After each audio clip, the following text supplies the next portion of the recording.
Did you know that cybercrime is a $3 trillion industry?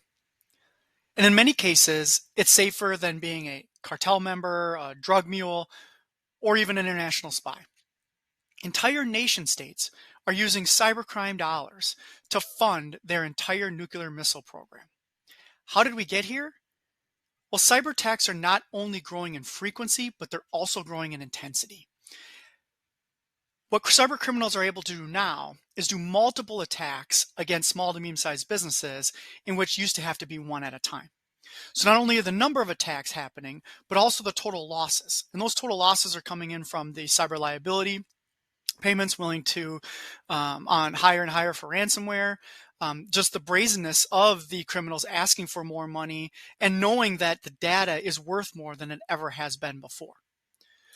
So how does that impact the insurance industry? Well, insurance agencies up to this point are now one of the most attacked businesses out there.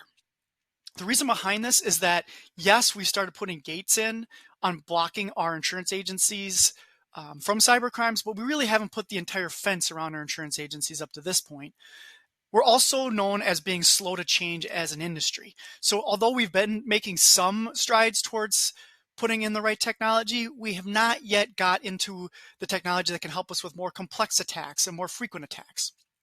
And what used to be the valley of ones and zeros from bank accounts, now the data, when it comes to highly sensitive data that insurance agencies hold, like personal health information, personal credit information, personal identifiable information, is now worth gold in the dark web.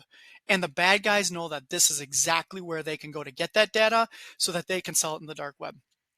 And they also know that you possibly could help them get into larger organizations.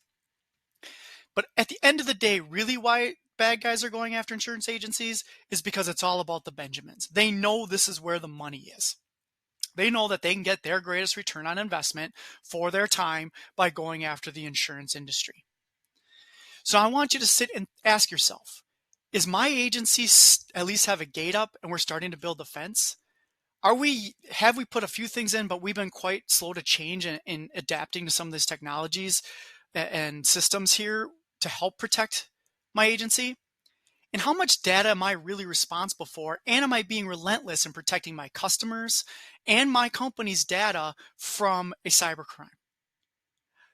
As you start to reflect on those, start to think about how you can start positioning your insurance agency as a way to get ahead of the game instead of becoming a victim of one of these cybercrimes.